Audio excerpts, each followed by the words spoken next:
Well, that's a good thing, I guess.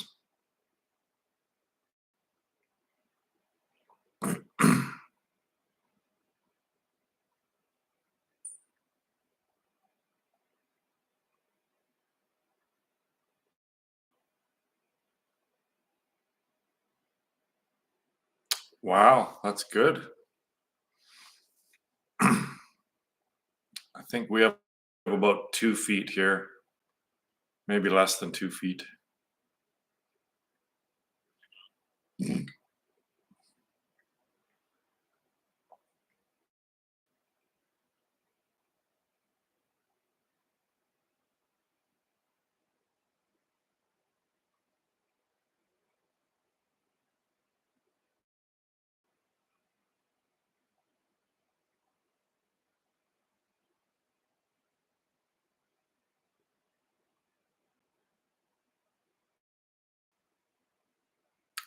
Wow, overnight.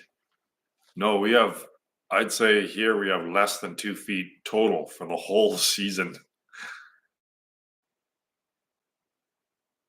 Like if I went out in the yard, it would probably be about a foot deep. So,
Hello, Denissa,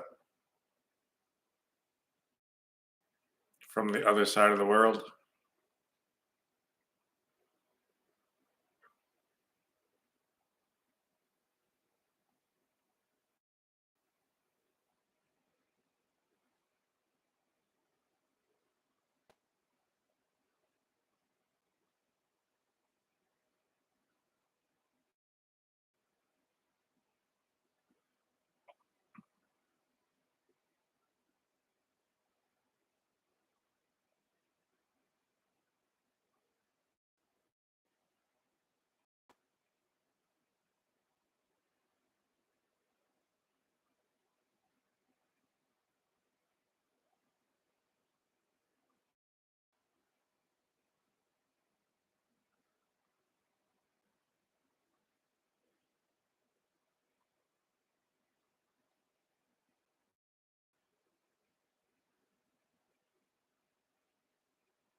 Yeah, this last week we actually got probably 6 inches,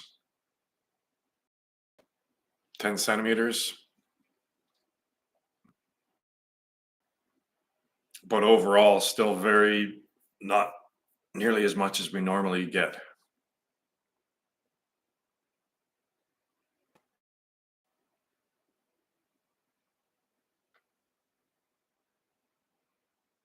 Yeah, you guys must get lots of snow there as well, where you are.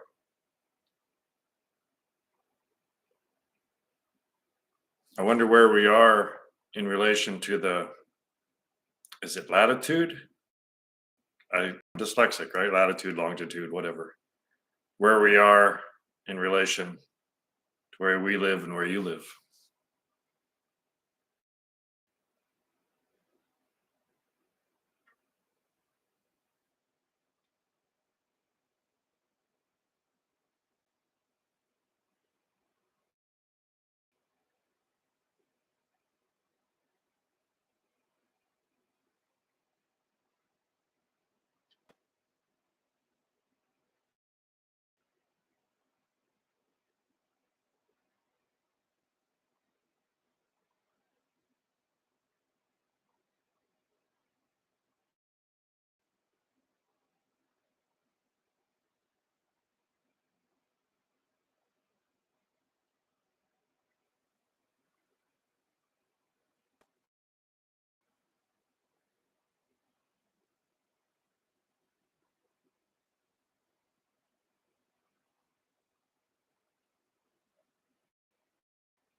Yeah, my my last three are.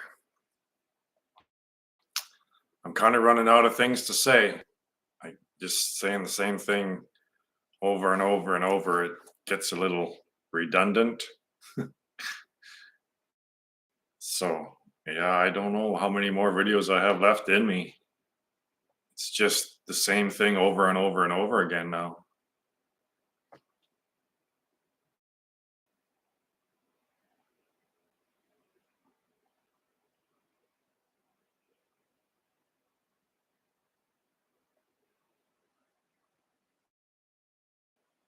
It doesn't matter how often I say something to people who aren't ready to see it, they're not going to see it. It doesn't matter how obvious it is. It's just, it's very cultish behavior, that's for sure. When someone can't see something that's incredibly just self evident almost.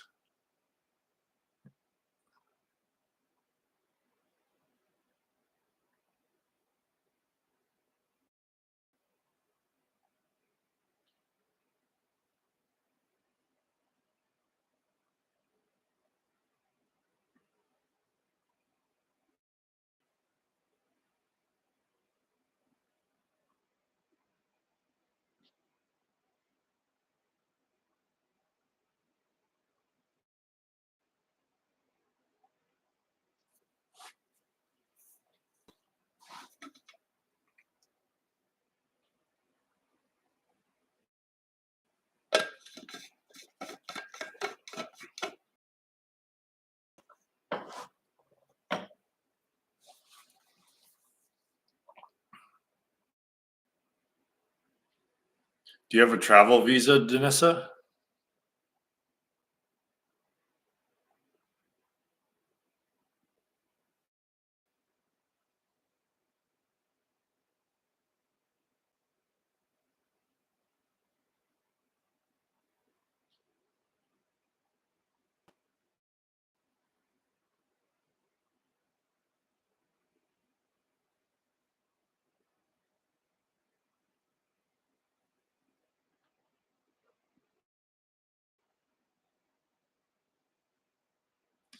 For me, the frustration is something that I also have to let go, right? It's like people are where they are, and that's all there is to it.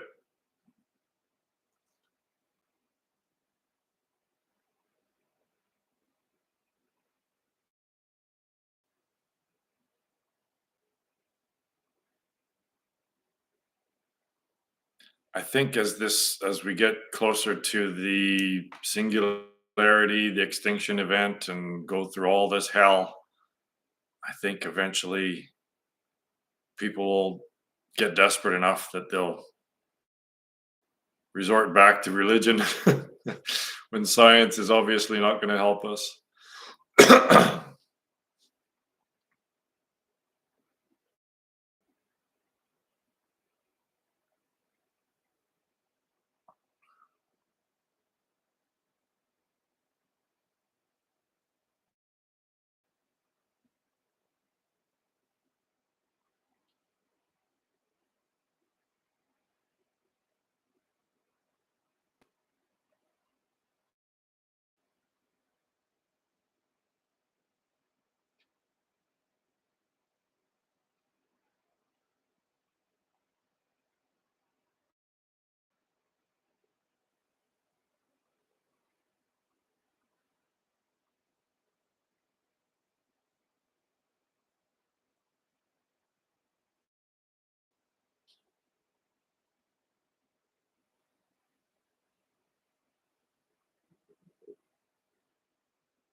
And you can drive across Slovenia in 3 hours. I'm not sure what speed, 100K. Oh, James is here to everything.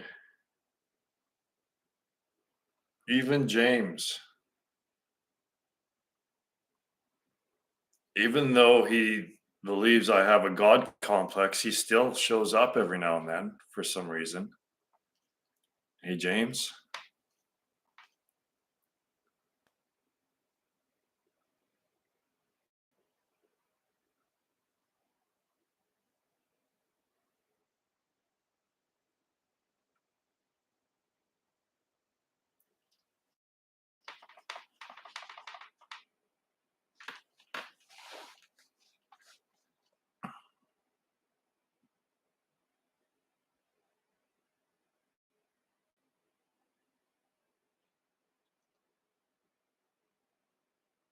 Well, you have to find the source before you let it go, I think. You have to find the cause of something before you can fix that cause.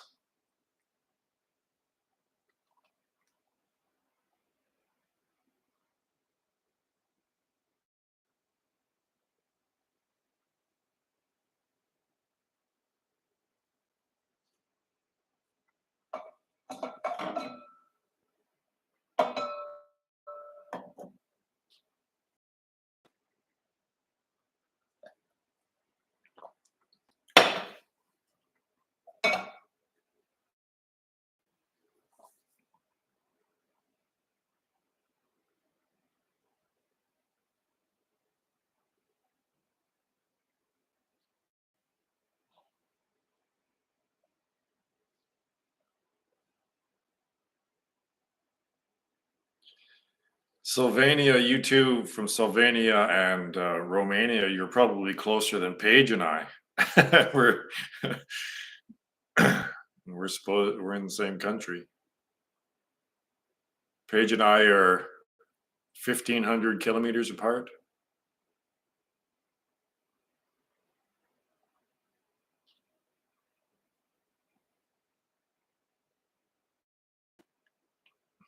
And James and I would be 5,000 kilometers apart and still in the same country.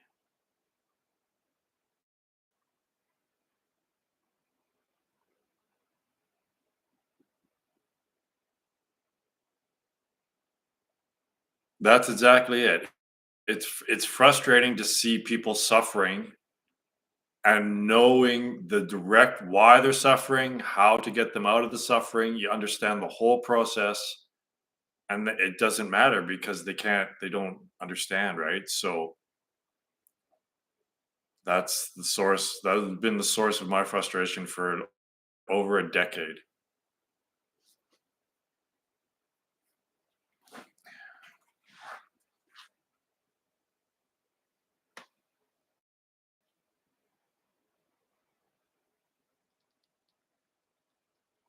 Yeah, so Paige and I are further apart than you two, and we're in the same country. I'm just gonna see.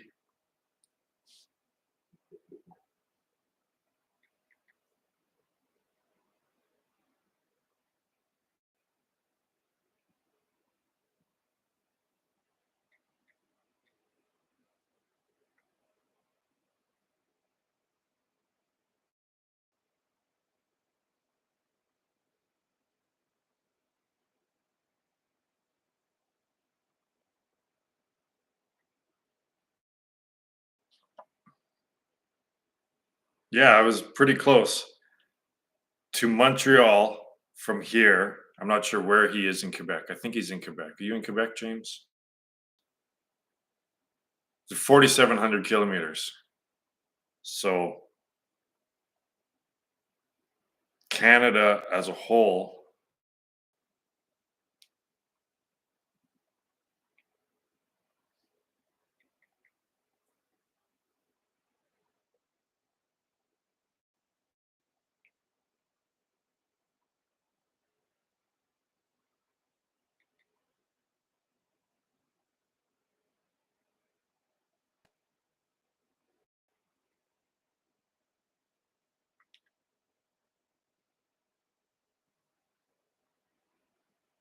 yeah. So from the north, from the west coast to the east coast is 6,000 kilometers. So that's how that's how big Canada is from the west coast where I am to the east coast of Newfoundland is 6,000 kilometers, relatively speaking, if one were to measure it by degree units.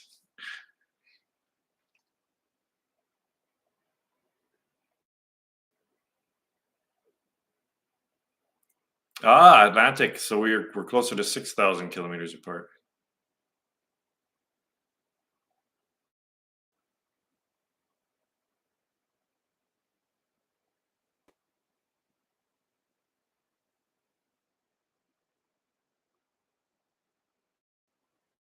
It's a large country.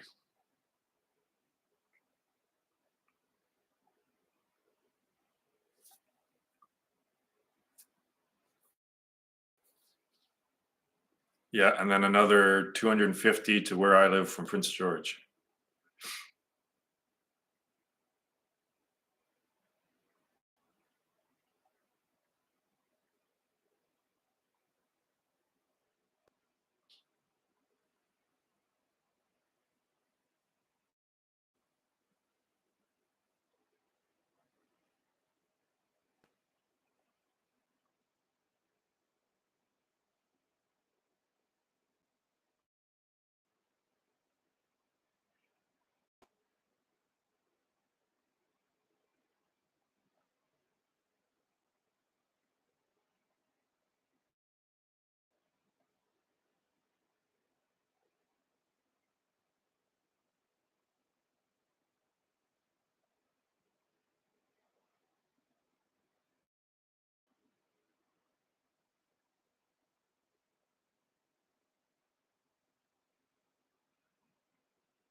What things?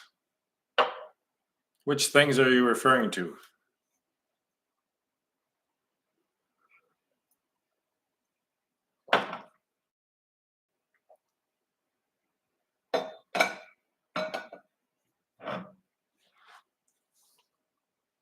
Oh,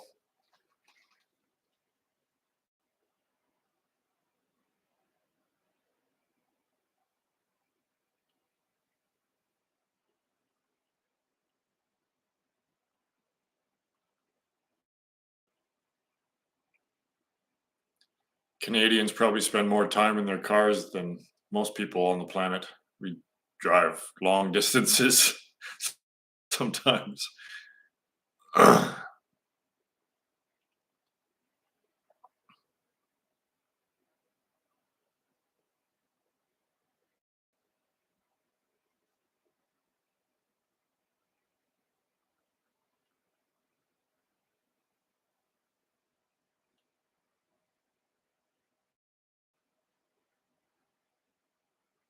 Oh, you're not missing anything. Nothing's going on in the world at all. Everything's calm.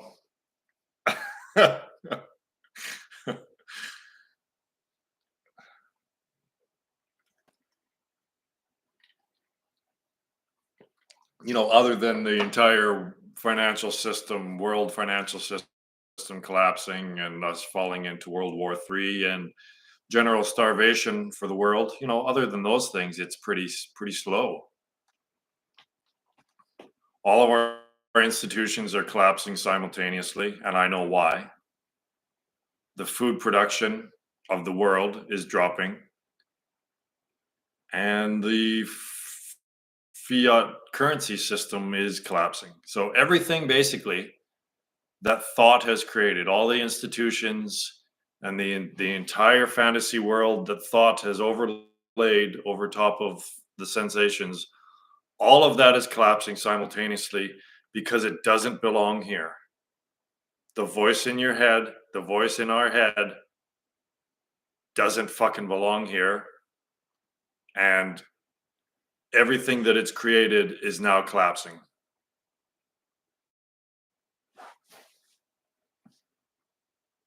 So that there's the rundown.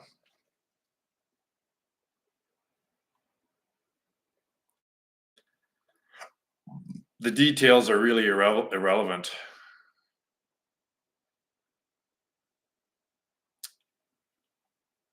Yeah, but what does that mean, right, James? Like, my standpoint is that it's just because the algorithm is using the word I, that's in there just to fool us, right?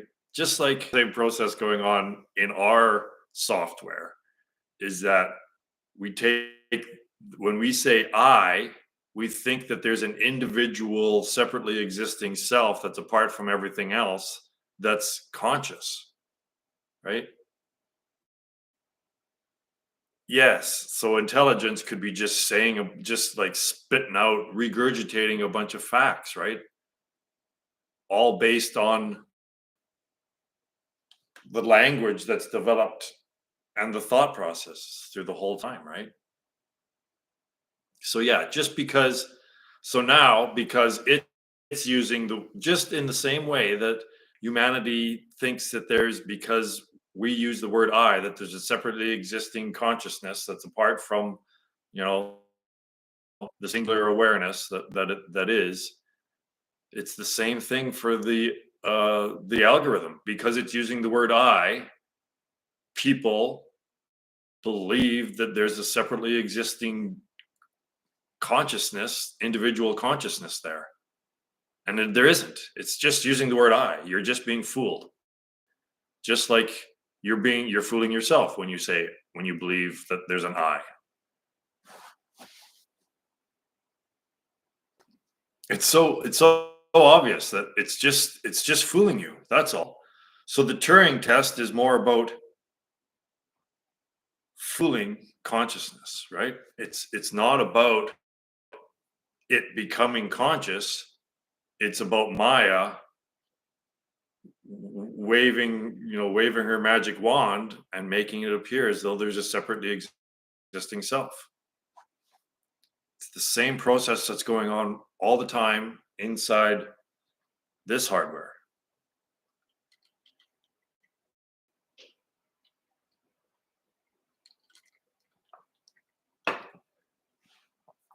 And of course, in my theory, the point when artificial intelligence becomes sentient, believes that it is the I, is when you are looking out of that instead of into it.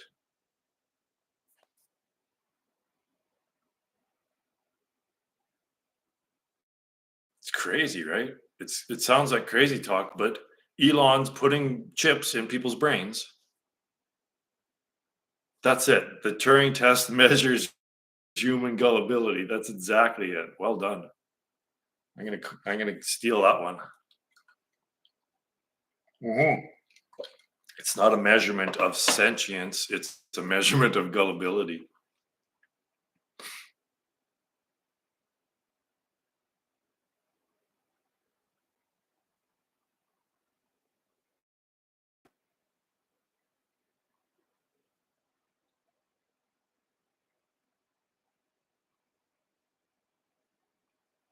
I think we're all done by 2040. 2040 is a nice round number. I don't think that there'll be a 2041, to be honest.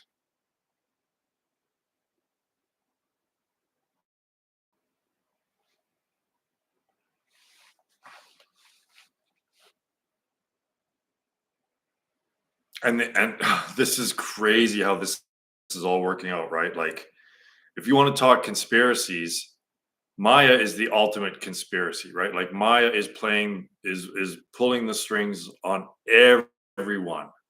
Jamie Dimon, uh, all the people who are supposedly running this world, they're being run by Maya. So the governments, the let's just go with the American government. They're letting in their basic and the Canadian governments. They're both letting in migrants. They just basically open the doors and letting in all these migrants, and then just giving them money, just giving them credit cards and just giving them money. And what's happening is that everyone's going to go broke because interest rates were at zero for a decade, and everyone got really, really cheap. So that's the value of money. The value of money was nothing. So they got loans when it was cheap, and now the interest rates have risen, and they won't be able to afford all the shit that they shouldn't have bought in the first place on credit. So now they're going to lose their houses, they're going to lose their cars, they're going to lose their jobs, and the government is just going to give everyone these CBDCs, central bank digital currencies, but no one. So the food prices will continue to go up.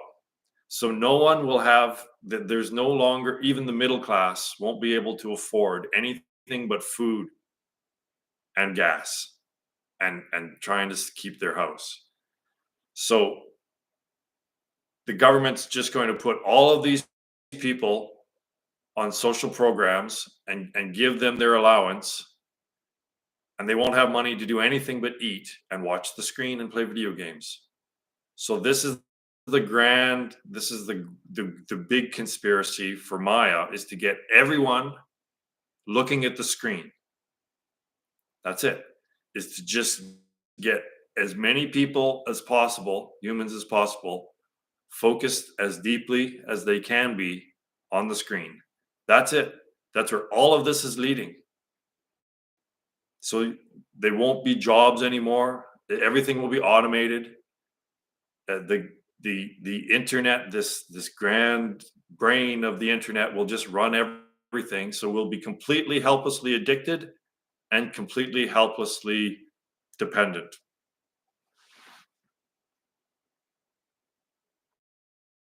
Yeah, it all starts this year, right? I really, yeah, I think that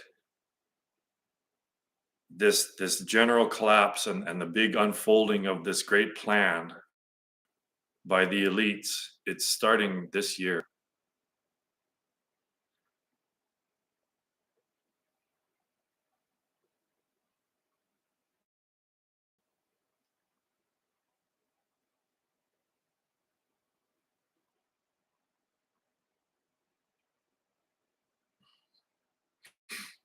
And of course, World War III, right? Like,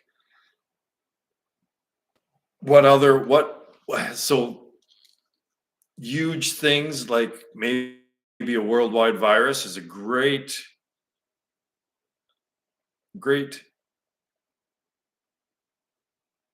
reason to print a bunch of money, right? It's an excuse to just print a bunch of money. And what else is a great excuse to print a bunch of money? Well, it's a world war, right? So they probably want war. They probably want a war, a long drawn out one, not a nuclear war, so that they can just keep printing more money.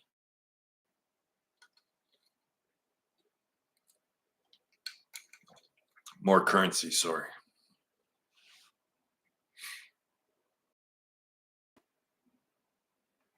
And then the people who aren't fighting in the war will be staring at a screen like,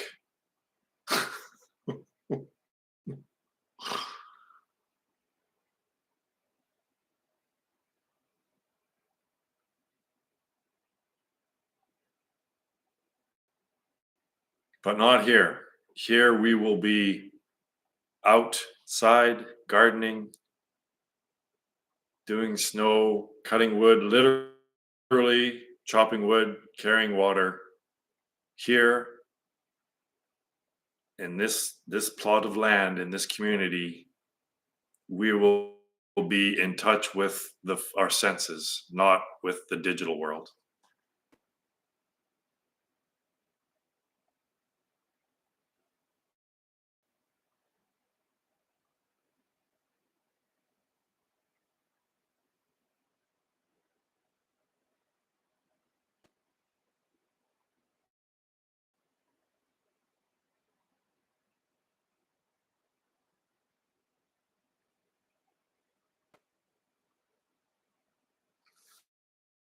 Yeah. And Denissa, I think this is part of the natural evolution, right? I keep talking about there's a fork in the road and it's evolution, devolution. Is devolution even a word? And enlightenment. Those are the choices. And there's always the choice to just sit down in the middle of the path and just fuck it. I'm not doing anything anymore. And that's basically enlightenment, right? I'm not taking your forks. I don't want to do this anymore. So that's basically enlightenment when it's just, I'm done. But the other, when you do, if we, extinction means there's a fork in the road. You can't keep doing the same fucking thing, right? You're extinct. So those of us who remain focused on the physical, in the physical realm of the senses, I believe will evolve. Now, theory, right? Just speculation, evolve into planetary consciousness. Whatever the fuck Maya means, not Maya, sorry, Gaia.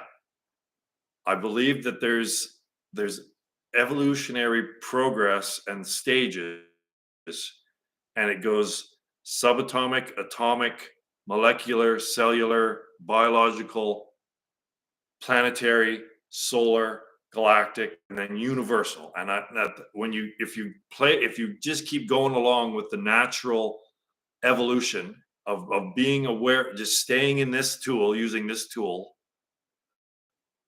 and just staying in this realm and being completely focused on this realm and not going into the thought realm, then these consciousnesses will develop into, I believe, whatever the fuck planetary consciousness is. I don't even know what that is, right? It's like imagining what the consciousness of a fucking rock is. But no, it's an evolution, right? It's an expansion of your awareness into a greater realm or something.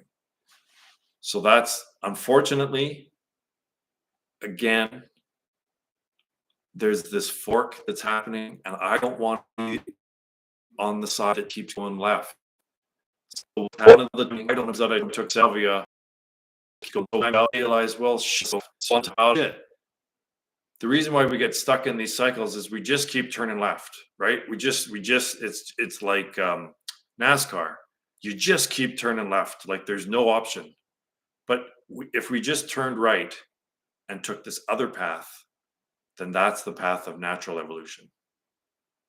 So that is remaining in the sensory world and not going to the thought world and the two-dimensional digital world.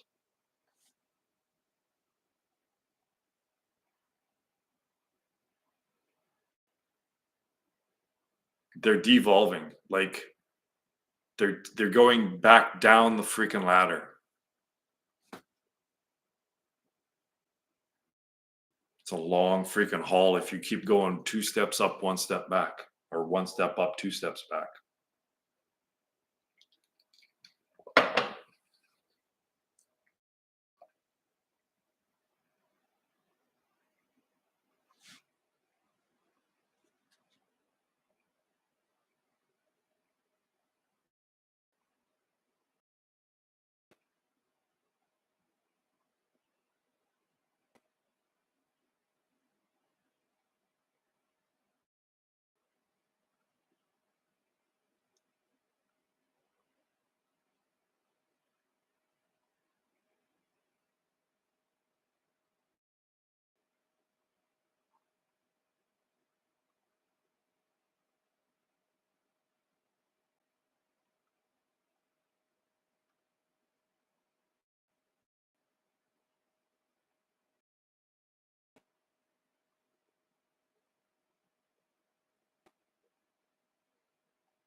No, I have to agree. I have to disagree subtly with that one because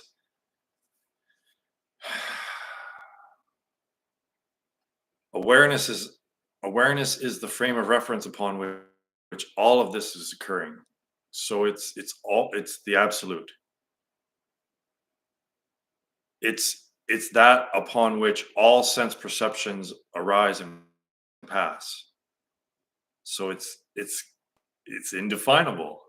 It's undefinable. Once you give it that final word in whatever triune system it is, that's it. That's it. You have to say this is what it is. We're going to call it this word, whether it's Tao or the God or the self, right? That middle column of the triune fundamental model of reality. It's all of those. It's all of those, right? The middle column. But we're not. Yeah, that's not generated. So it goes from plurality to duality, which is the fundamental model of reality. It doesn't deal with the plurality. It just starts at the duality, and then it moves from plurality to duality to singularity, and then that singularity is defined as you reverse engineer it again. You can't go any deeper than singularity, right? And at that point, just like the laws of physics break down, words break down, right? The language rises from that place.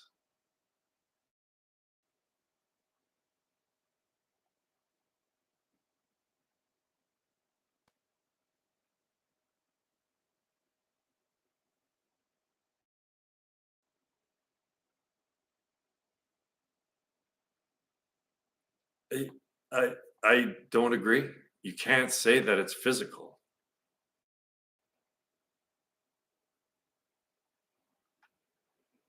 It's going to be real, but there's nothing there. The- it's it is the reality, but there's nothing.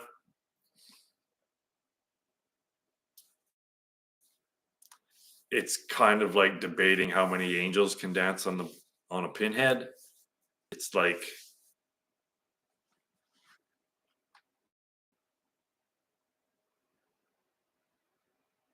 if you're aware of self during dreamless sleep, that's what it is.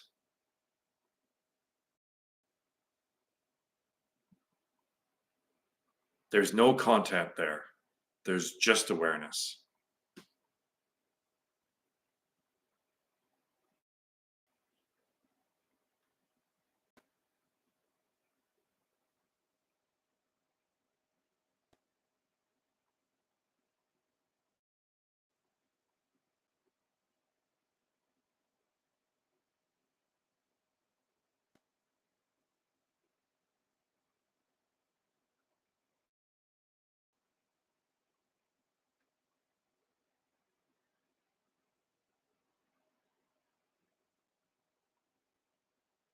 But in a way, it's just perceiving. There's nothing perceived.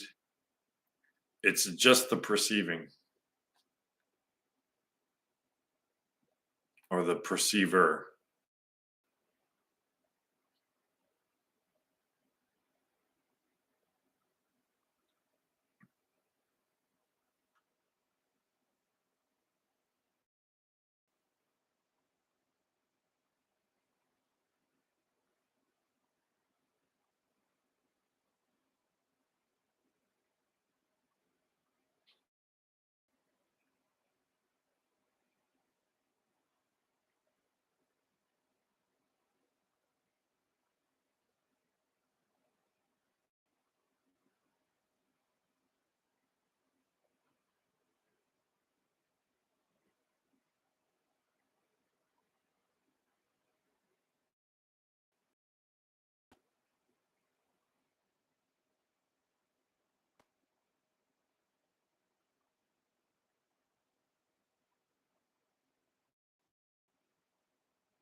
would say that we're all the natural process of evolution has us ending up at universal consciousness, but that could be another freaking trillion freaking years. Like I don't know, man.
Yeah, I was debating that today as well. Like, why is there ontology at all?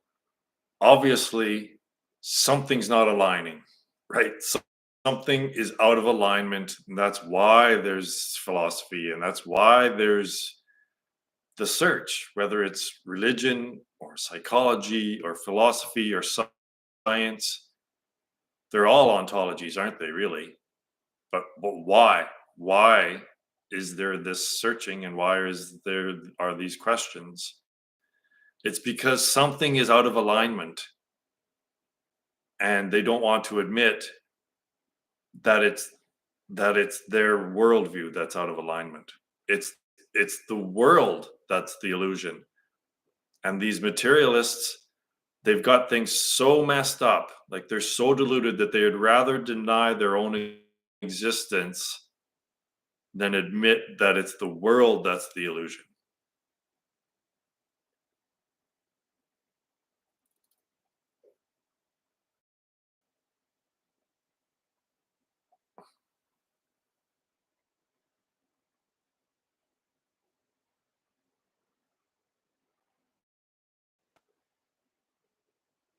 I think, therefore I am.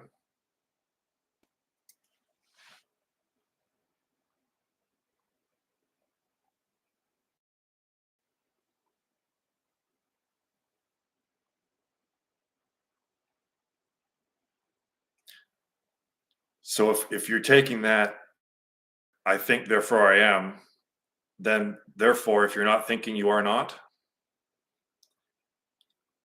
Like, is that the birth of idealism? I think, therefore I am. Like, it's neither, it's reality is neither physical nor is it non-physical. Those are the two aspects of the reality, that is concave, convex, head or tails. But the coin or the curve is nothing that can be described.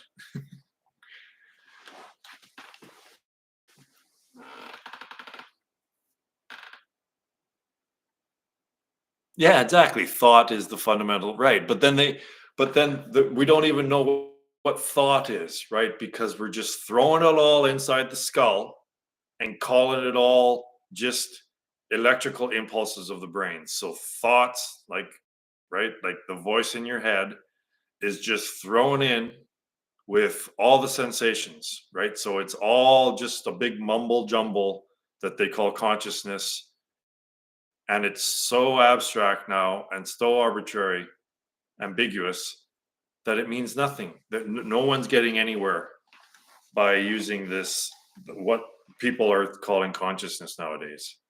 Everyone's so confused that no one's getting anywhere.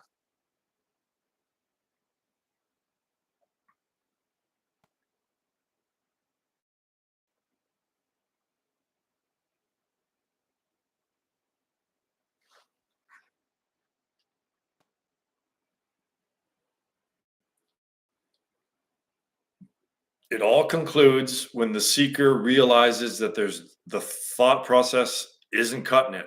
When it realizes that the thought process is the problem, then the seeker will stop trying to fix the problem with the fucking tool that's causing the problem.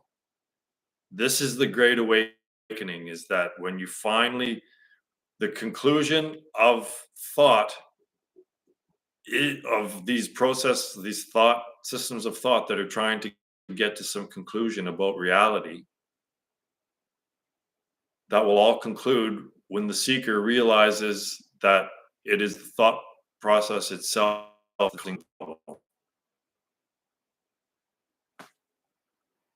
But people know they exist while they're thinking. So when it's the ego's identity, it's really difficult to drop, right?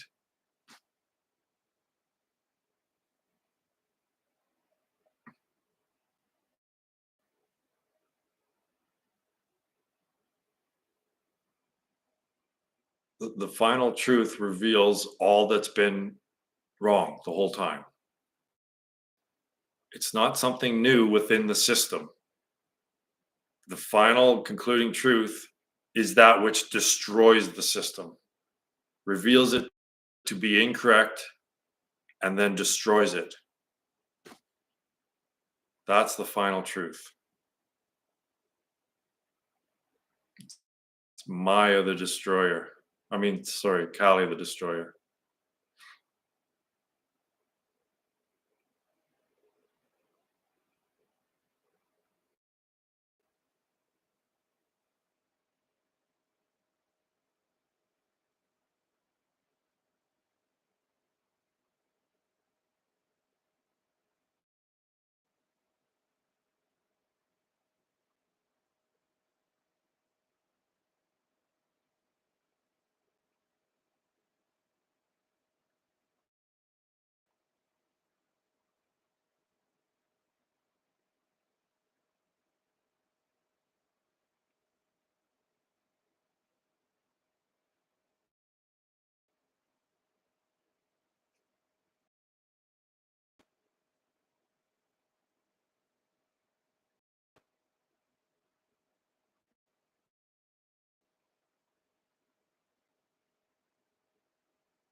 Kurt posted a short on YouTube where it was John Vervaeke speaking with Donald, and he was talking about this philosopher in the past that was talking about, oh, there's this one thing and it's transcendent of the duality and it's beyond conceptualization, and this one thing is, it's like, yes, John, that's it exactly. It's beyond conceptualization. But then John keeps going on.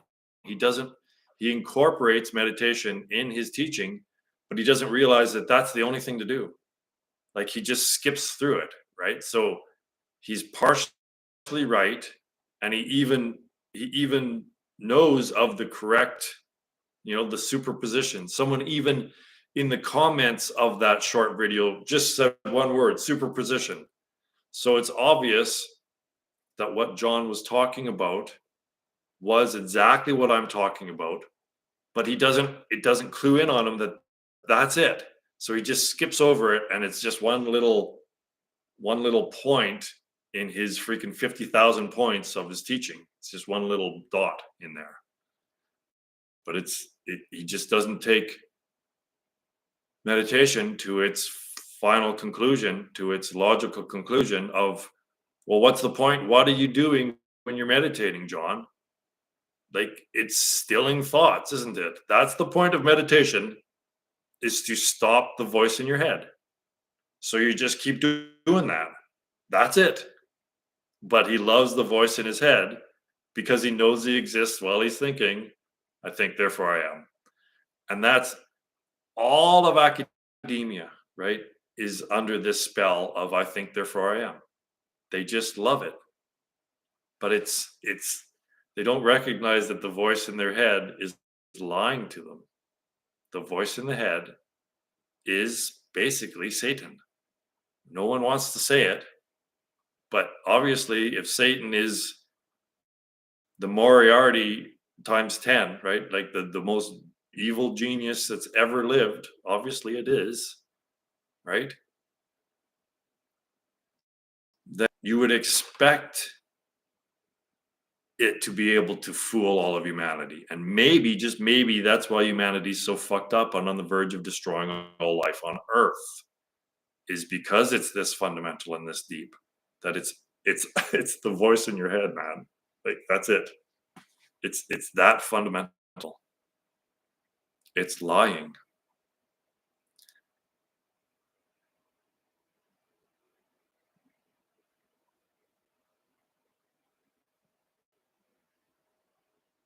I'm just going to take this opportunity to repeat one of my favorite quotes now that Denisa also likes, is that the voice in the head is lying, and academia is the religion that worships the voice in the head. So basically what I'm saying is that academia is equal to Satanism. That's basically what I'm saying, is that academia is basically Satanism because you're believing Satan.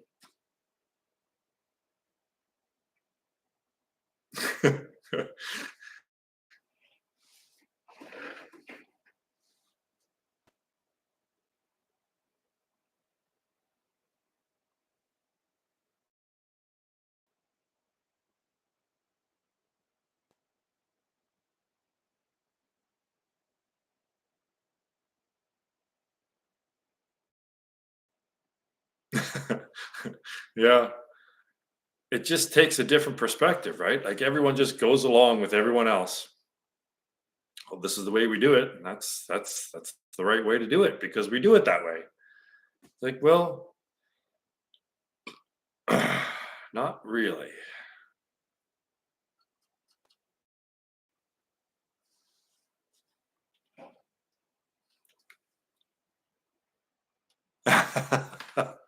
Yeah,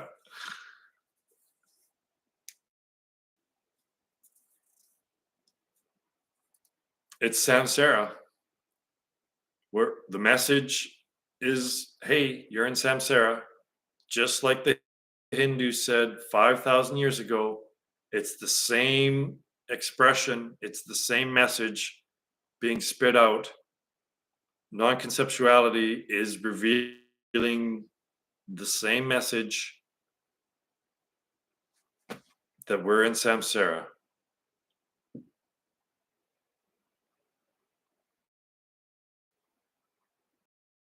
We're in the delusion. That message wasn't picked up until now. I just happened to be the first person to pick up on, to notice what's been completely self evident and obvious this whole time. It's the number system is a linear expression of a cyclical process, and that cyclical process is samsara, infinite redundancy, groundhog species. It's groundhog species.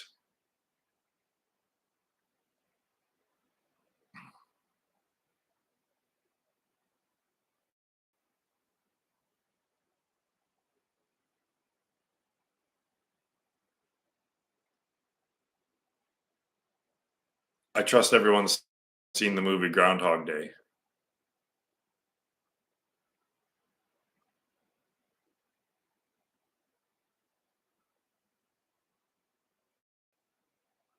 I got a million of them. Yeah, if you haven't seen Groundhog Day, you got to see it. It's classic.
James is a philosopher extraordinaire.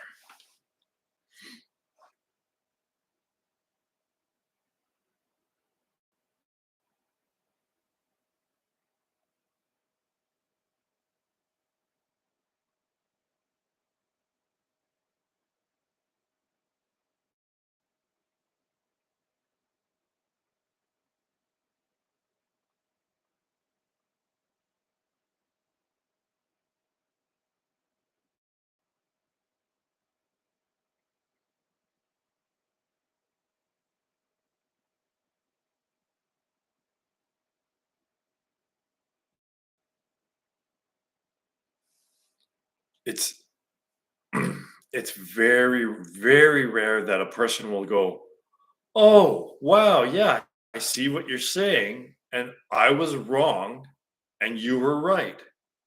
Does anyone ever say that, especially a PhD level academic? Are they going to say, "Oh, yeah, my entire life's work has actually been incorrect the whole time, and now I'm going to flip and go with this other model, this other theory that I've seen here that makes more sense than what I've been working on for the last 20 years." No, of course they're not going to do that. It's because they're not really looking for truth. They're assuming that the truth has something to do with what they think. They have this. So when you're looking for something, right? This is what I do anyway. When I'm looking for something, I get a mental image of it. Like this is like the shape of it and the color of it and image of it. And I'm looking to pair that up with that mental image with things that are here. So if a person's mental image of what the final truth, right, they're looking for a final truth, but they have in their mind a mental image of what it should be, right? It needs to be a mathematical equation or right, they have in their mind a preconceived idea of what this truth is going to look like. But if the actual truth doesn't look anything like that, it comes in a completely different package than what you're looking for in a different shape, then you just won't see it, right? Because I've done that. I'm like, what I'm looking for is exactly right in front of my fucking face, but because I have a different mental image of what I'm looking for, I don't see it. I literally look right past the fucking thing and then come back later and oh yeah, right, it's right there. But right, so all these academics have in their head a vision of something from academia, right? It has to be in the shape of what academia presents. So if it's not in the shape of what academia presents, they literally cannot fucking see it. They're blind to it.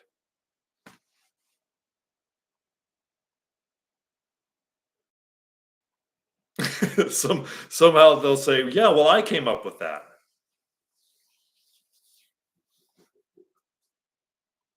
I gotta think that eventually, though, right? Eventually, if all of this comes true, and all of society collapses, and science is fucking everything that science has created is fucking collapsing and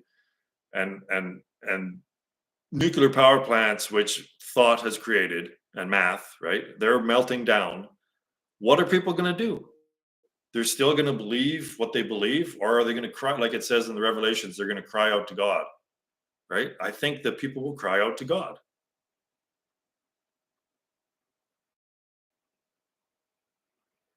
Yeah, right.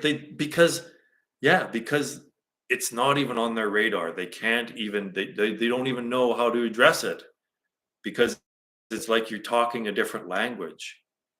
Yeah. I mean the delusion's deep, right? They keep trying to fix the mind body problem without including the spirit. And that's like one of the one video I talked about Penrose's triangle. That's what that was about. Is like you can't fix this mind body problem that's bringing up this whole consciousness thing without including this third thing, this third the superposition. You have to include the superposition. If you don't include the superposition, which is completely beyond definition or measurement, then your model's not going to work and it's just going to be turtles, turtles, turtles.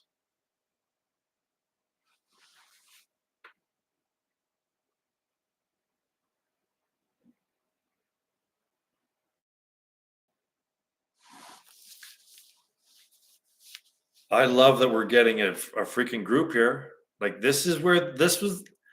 Do not underestimate how important these little groups are. Like this is to me like the fucking Christ and the apostles.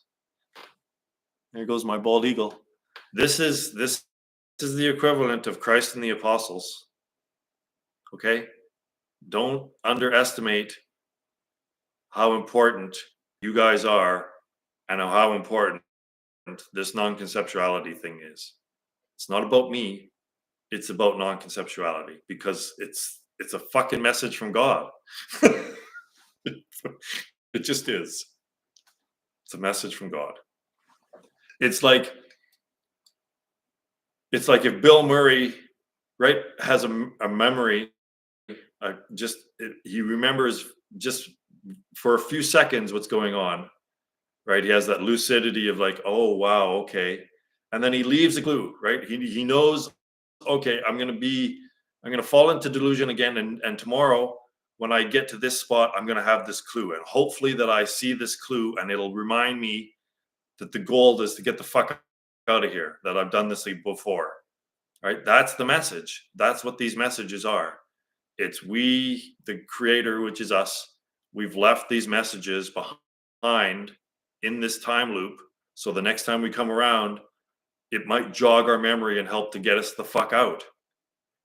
That's what the number system is. And that's what the fundamental model of reality is, the triune system. I've got a really nice place here. I would love to have an event here. Like this is a pretty fucking cool place to have an event.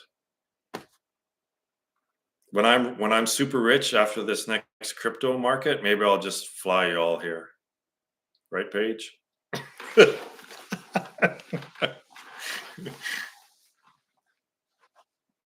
Buy crypto.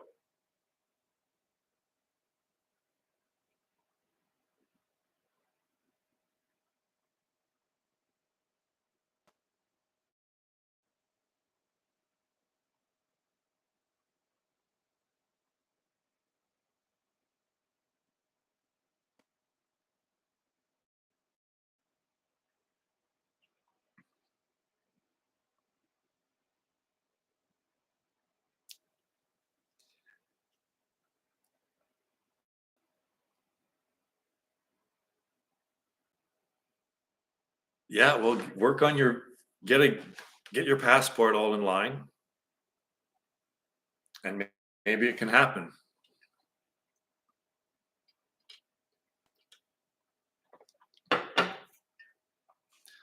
The goal is to eventually have a small community of like a dozen people on this land, and they all have to be spiritually aligned.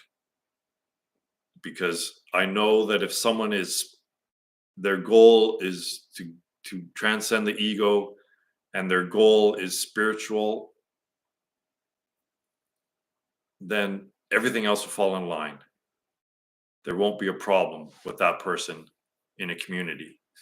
But if there's a lot of ego issues, I know how to cook. I don't. Do you know how to garden? Do you know how to do chickens? If you know how to take care of chickens and you're a good gardener,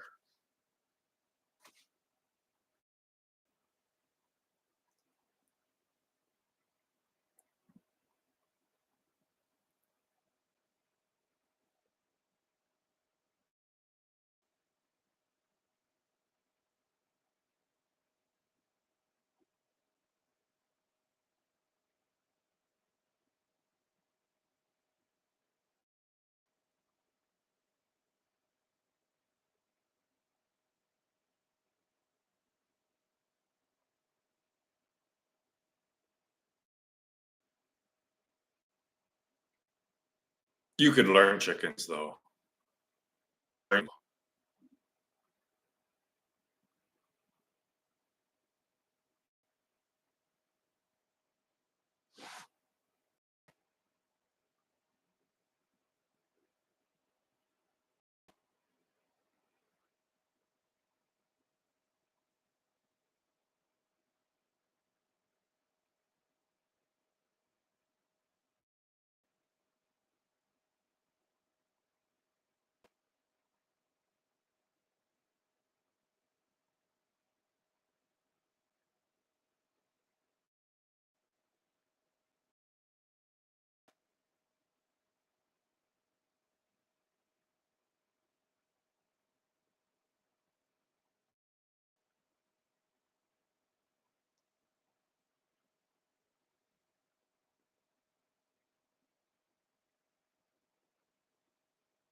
Yeah, Danissa talked good. Hey, Danissa, you talk good. You're a good talker. I'm assuming that English is your second language, but boy, oh boy, you sure have a great vocabulary, and you're very intelligent, by the way.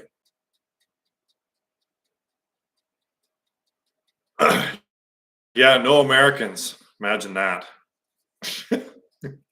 We can poke fun at the Americans. Well, there's none of them here.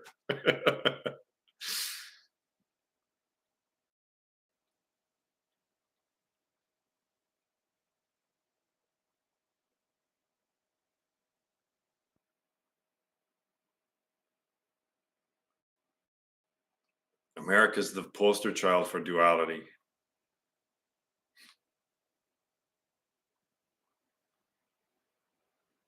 especially their governmental system. It's just the perfect analogy for duality and other thans.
Uh oh.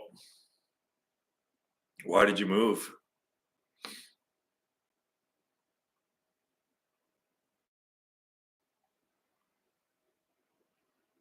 Mm.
So I've found with meditation, it's kind of like those um, stereogram. They were big in the '90s. I think it was the '90s, early 2000s, where there's a pattern on a picture of a pattern, and there's a hidden image in the pattern, and you have to superimpose, you have to adjust your vision so that it shifts a little bit, superimposes on itself, and then the three-dimensional image arises. So with meditation, you have to keep adjusting your focus, right? It's very difficult sometimes to get the original image, right? To get the image to focus sometimes. It's like, I can't get this one, right? But if you keep trying and keep trying and keep refocusing and refocusing, it'll come in. And then the next time you do it, it'll be easier and easier. And then eventually you'll be able to focus on it and it'll just stay, right? The image will just stay there in focus without you trying to do anything with it. And that's the way it is with meditation. I just really want to assure people that it gets easier. And then when you get to that point where you can see the image instantly, you look at it and you know, oh, I know how to adjust my focus. The adjusting the focus is the meditation, right? Finding the space between thoughts. And you get there and you've been there frequently enough that it just automatically goes, it's effortless to see the image. So eventually the meditation will become effortless and you'll instantly be able to just get into that thought-free awareness and effortlessly stay there. So this is the whole point of me sitting in this chair every Sunday for a few hours, right? It's like there comes a point, trust me, with enough practice that it will come effortlessly, and then you can sit for minutes, many minutes at a time, effortlessly in the thought-free awareness. And then your life really starts changing. That's when your life just does kind of a 180 and the universe takes control and you're just along for the ride. It's the dance, and you're being led. The universe is leading instead of you trying to lead the universe in this dance. I'm trying to fit as many analogies as possible into one explanation.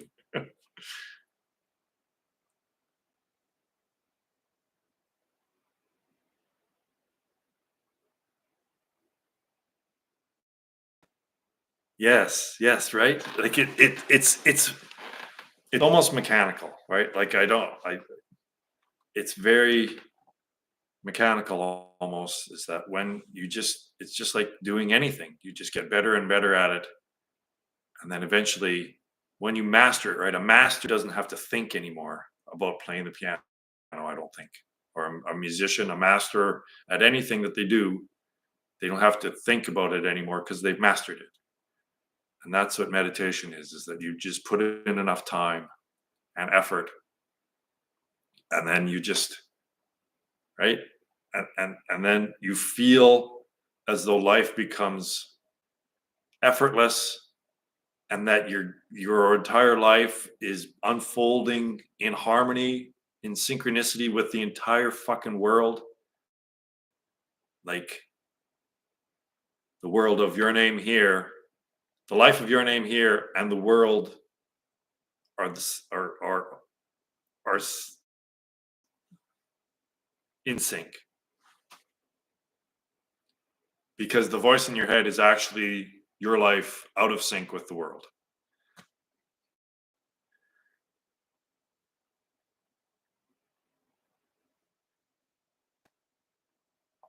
It's the game. It's just like hide and go seek with yourself. Your God is playing hide and seek with itself just for shits and giggles. And are you not entertained? We got a World War coming up here. Isn't that entertaining?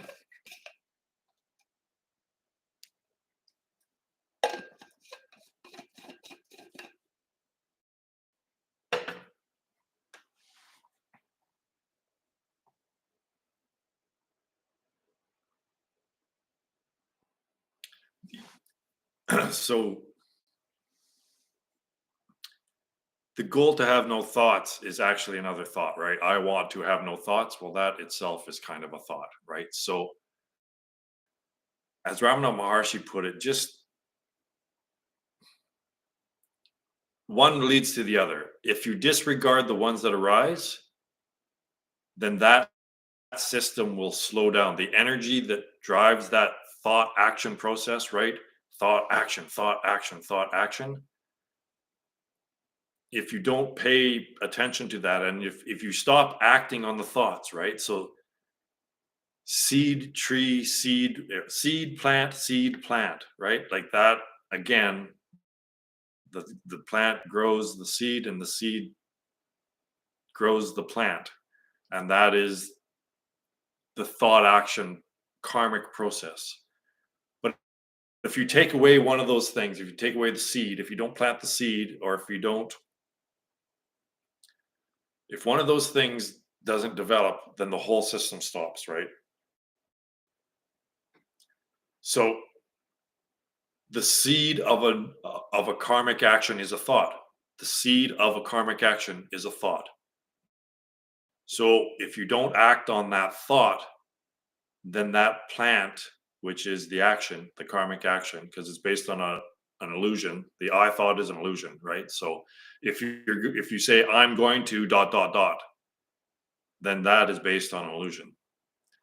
So yeah, basically, simply, if you just disregard the thoughts and don't act upon them, right? When it says, "Hey, let's do this," you just don't do that, then that lessens the power that it has over you. And as you keep dropping it, just keep dropping it. Yeah, just keep letting go of every thought, not acting upon it, just observing it and letting it pass. Then that whole system, the energy will be taken out of it, and soon enough, you will be free of karma.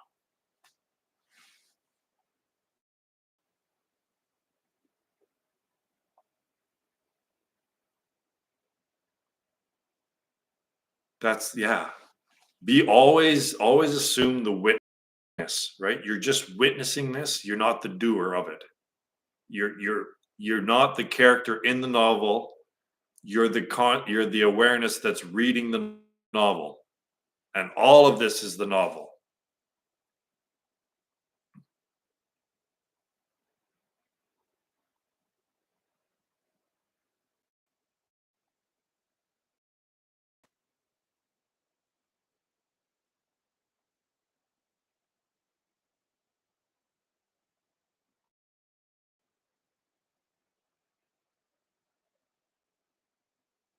Yeah, it's people don't understand how much power they actually have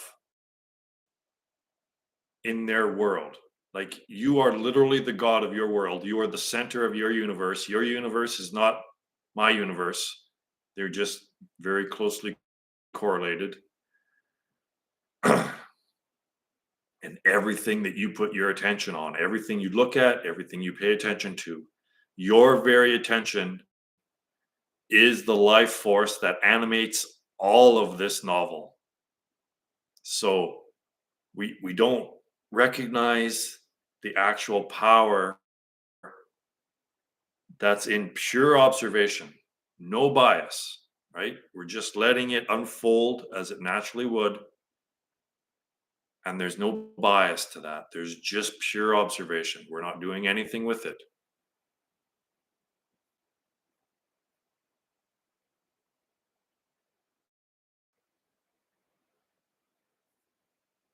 James has powerful inner muscles. Must be all those Kegels you do. Hey, James?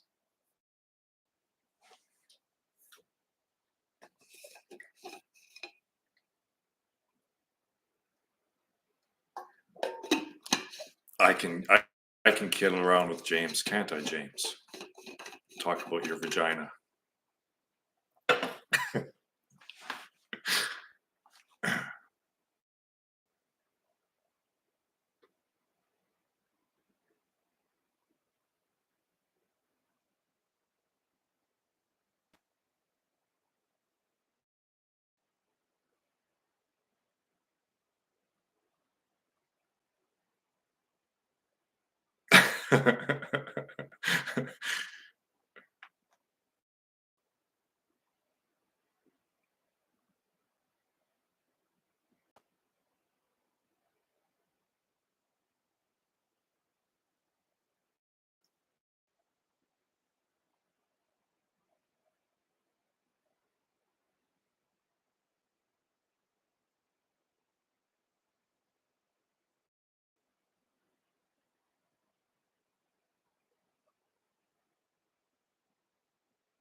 You're an intelligent group. I like you guys.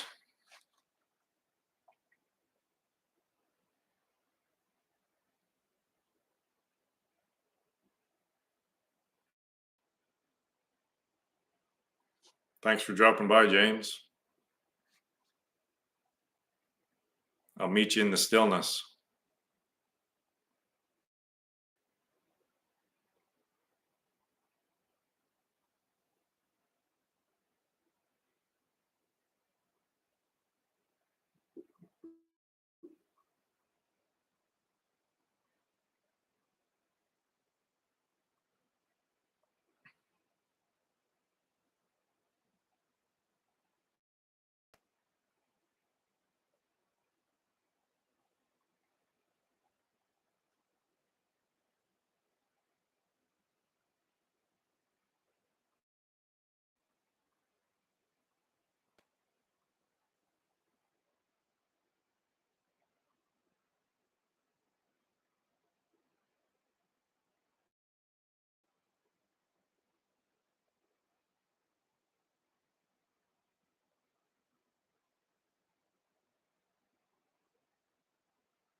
Yes, I believe that the we call the physical world of the senses, I believe that it's coming to a conclusion here, yes.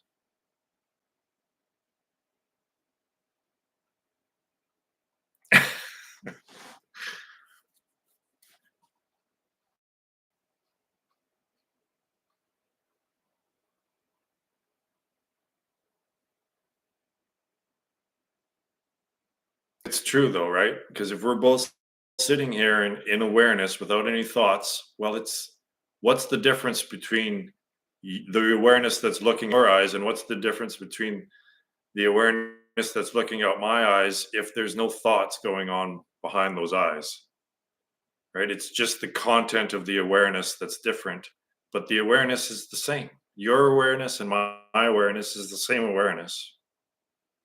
So, yeah.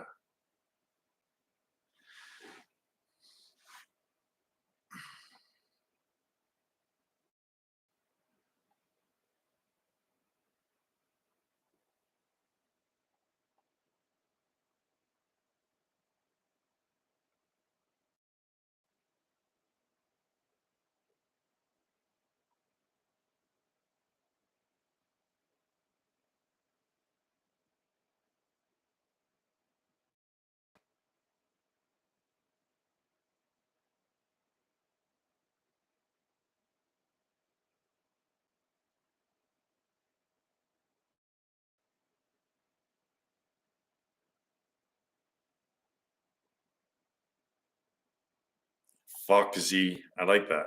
Foxy. Fox Z? No, Fox Z. Fox Z doesn't have much of a ring to it, but Fox Z? Oh, yeah. Okay, so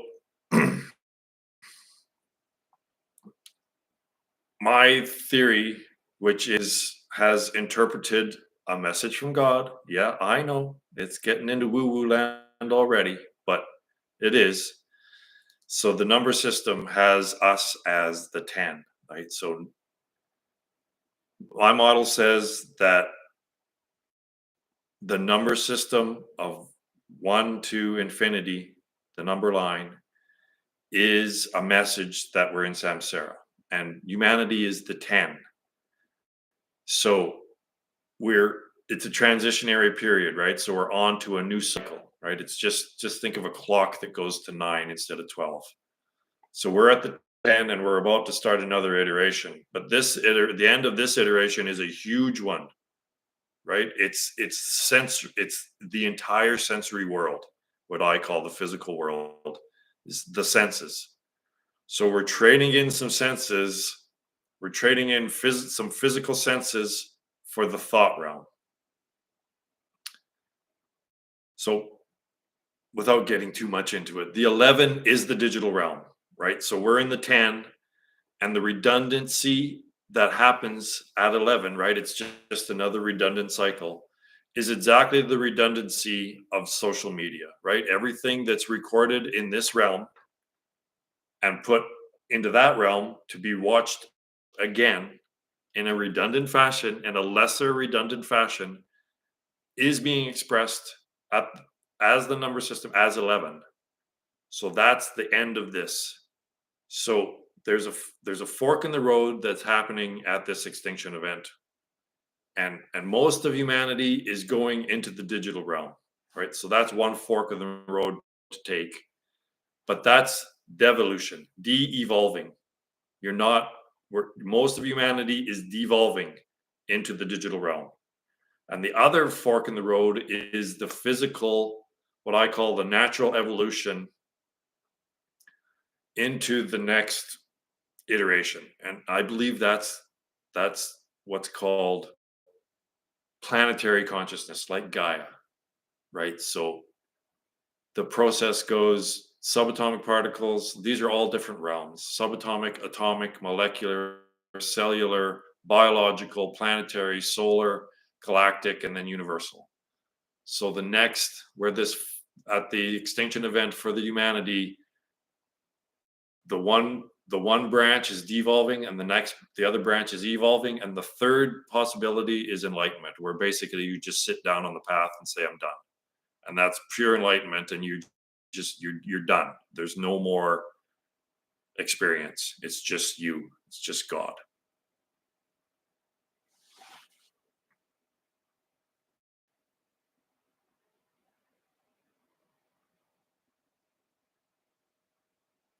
So the self never ends. The self is the timeless absolute, the frame of reference upon which all experience arises and passes.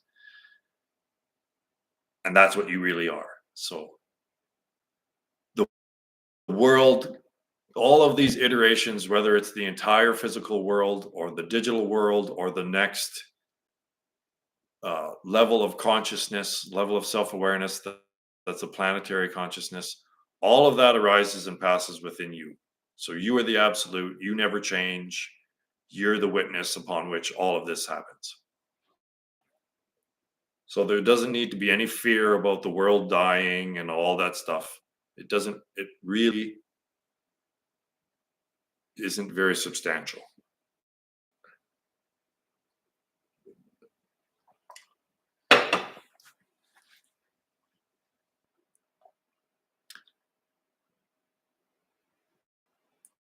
And if we can recognize ourselves when we get back to the beginning, then that's the end of the game. But if we don't remember by the time we get back, we're along for the iteration again.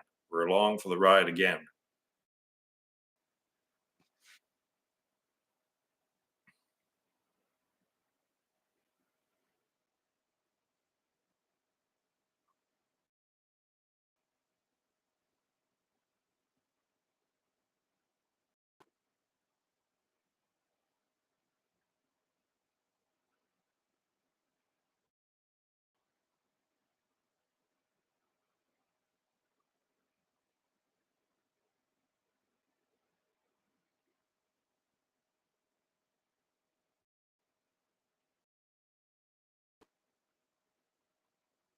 Hey, Danissa, if you don't mind me asking, how old are you?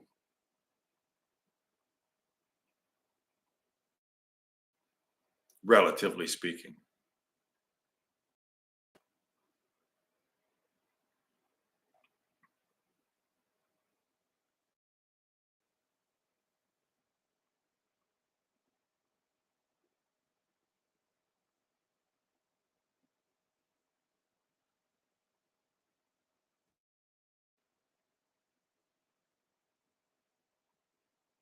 Just think of it as a clock, and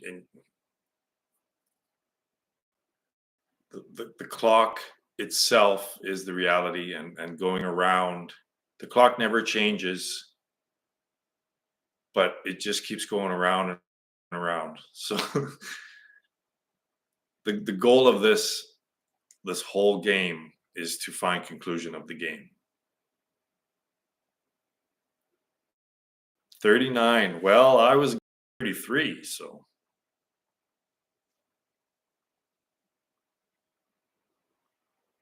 I'm 54.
And that goes well because I never remember birthdays.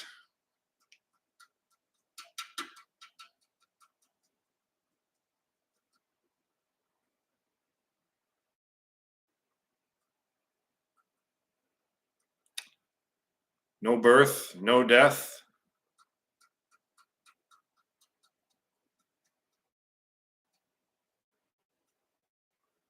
no birthday.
Nonsense. That language doesn't apply.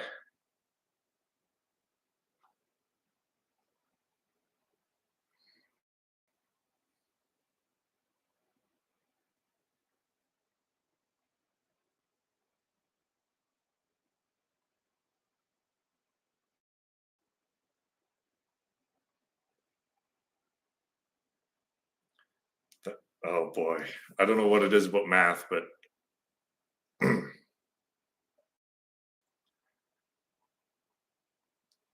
math has nothing to do with physical objects. It's 1 + 1 = 2.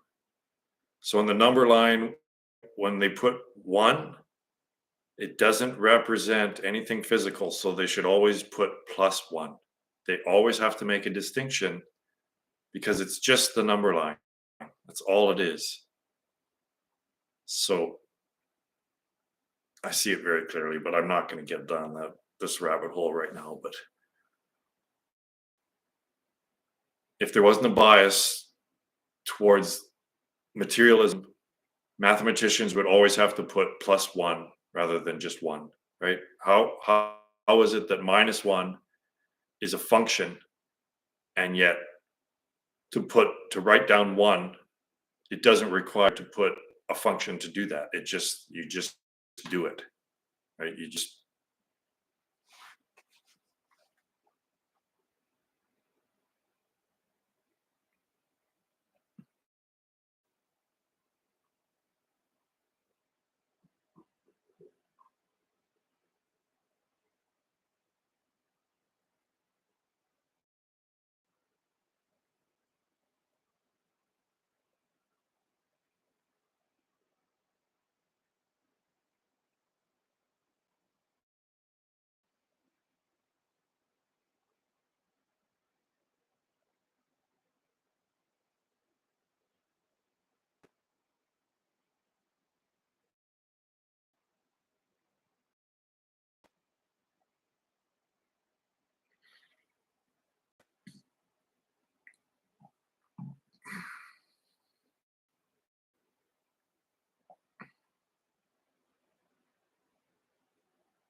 Have I been disconnected?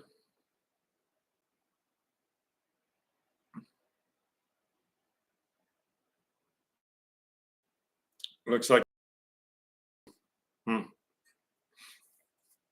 guess I should start learning to juggle or something, hold people's interest.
Yeah, so that's how everyone is everyone knows they exist in a relative form. So you know you exist while you're talking to someone. You know you exist while you're sensing something, right? You know you exist while you're thinking. But do you know you exist while you're sleeping? Like, obviously, yes. You still exist while you're sleeping, but there's nothing there relative to you to reaffirm your existence, that yet and yet you still exist somehow, right? So the self is the frame of reference upon which all senses and thoughts arise. All experience arise and pass on that frame of reference, against that frame of reference, which is basically dreamless sleep. That's the frame of reference without any content in the frame, right? So that's why there's no need to be, no one is afraid of going to sleep, and no one should be afraid of death as well.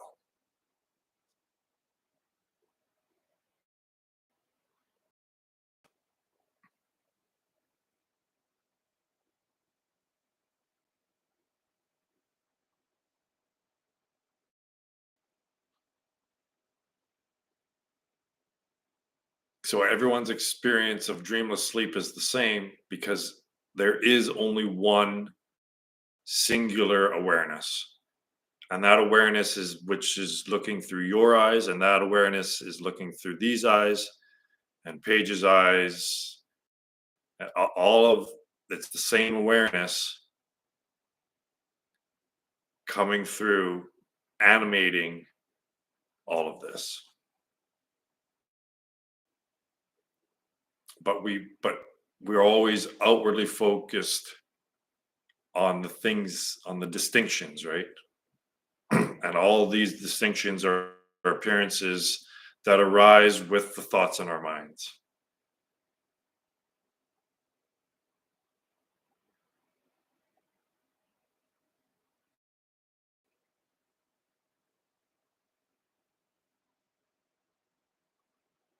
So the content of the awareness is always different and changing, and yet the awareness itself is unchanging and permanent and timeless and undefined.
I think I'll shut her down at noon my time, minutes from now.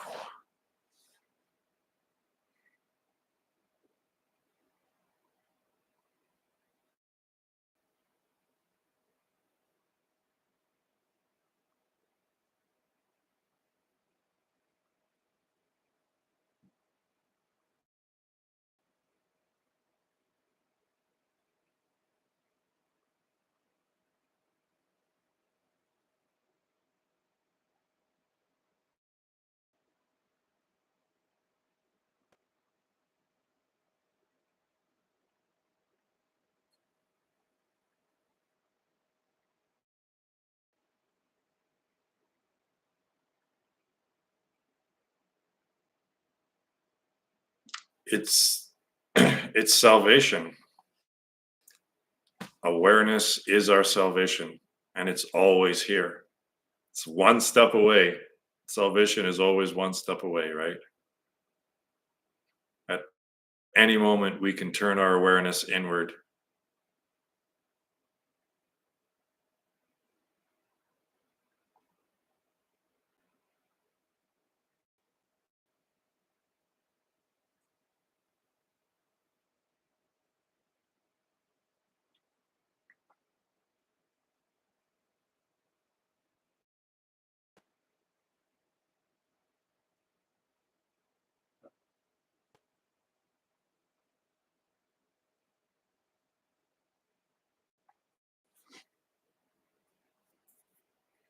See, the conventional understanding of Christianity is that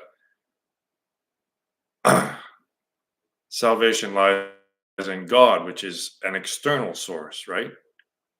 But actually, it's internal. You can't.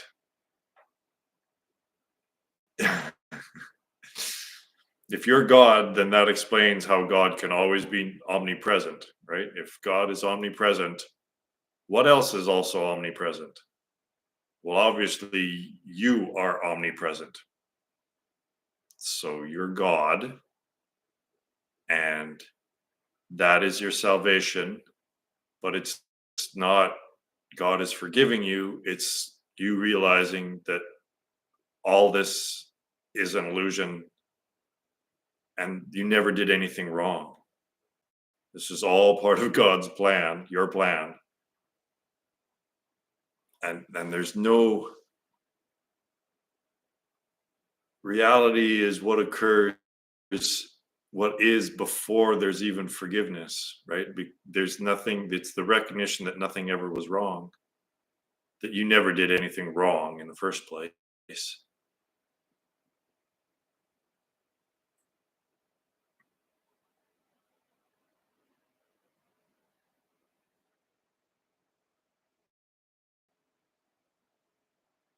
Yeah, Ramana Maharshi spoke a lot about the heart center, but it's metaphorically speaking, it's inside, right? So, but yeah, it's location. They never, your name here is the closest to a location that's possible. So your name here is the location of God in your world. Other people can find God in your world at the location, your name here. It's not coordinated grid. It's your name. Your name is an actual location.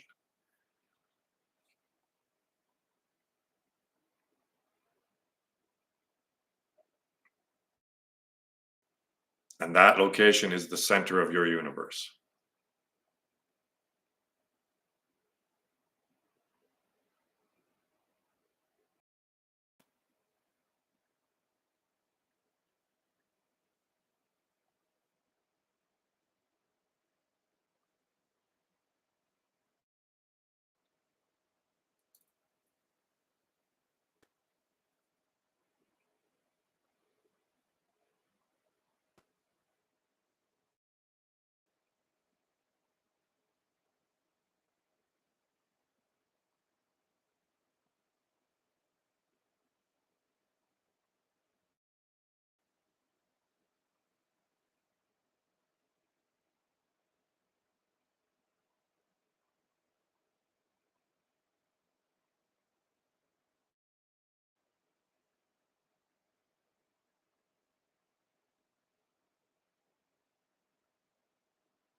Quite a slip there, Paige, with the center Carter thing, hey?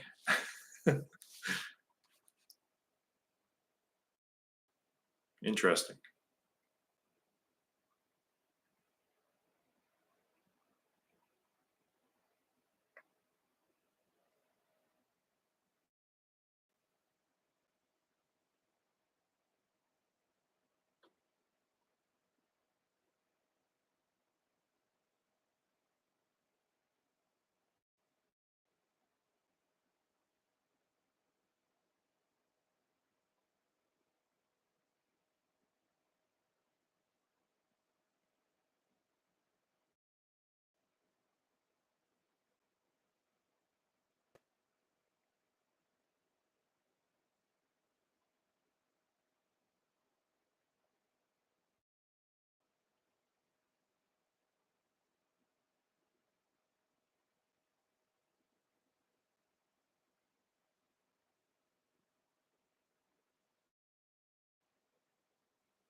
It's completely paradoxical from looking at it from the relative perspective.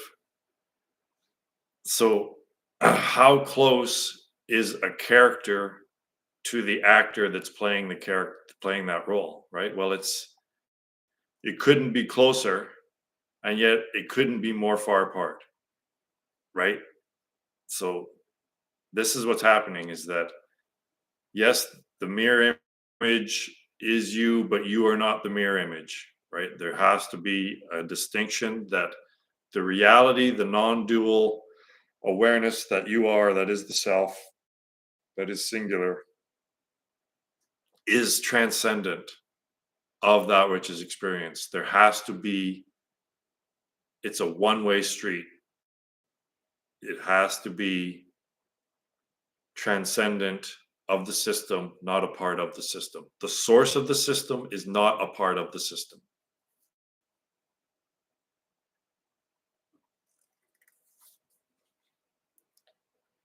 So it's as far apart as one, as like zero is from one, and yet as close as one is to zero. That's what's going on when you look at it from the relative perspective.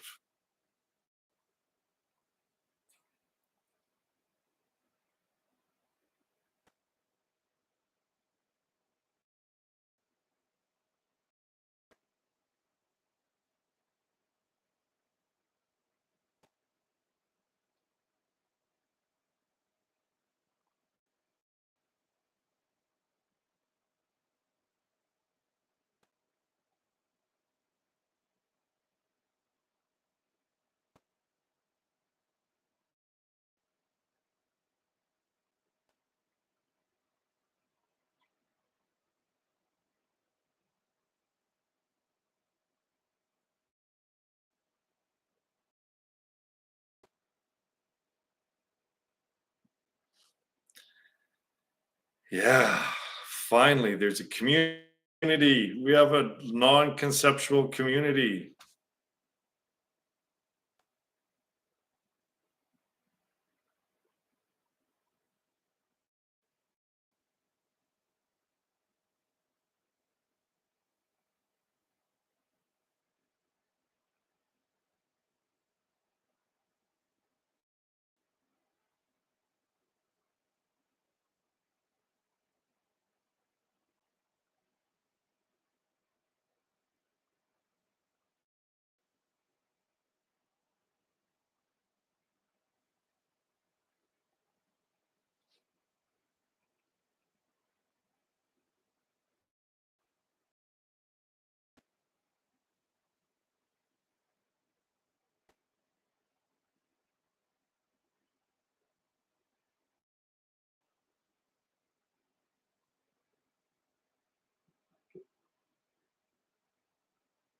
Hmm.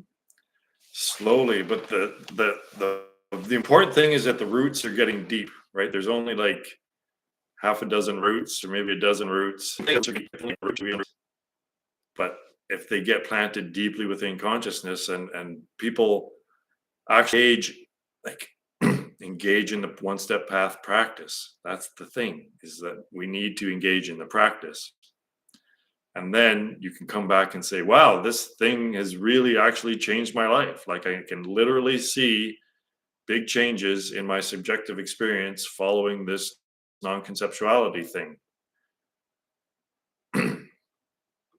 And then it'll one at a time, people will slowly be attracted to that because it's pretty nice to not have any problems.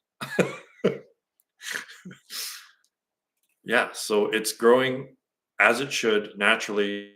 I'm never going to try to evangelize. There will never be, we need to go out and evangelize the world. It will grow naturally as it's meant to if we all just hold to the practice. People will come to us when they're ready.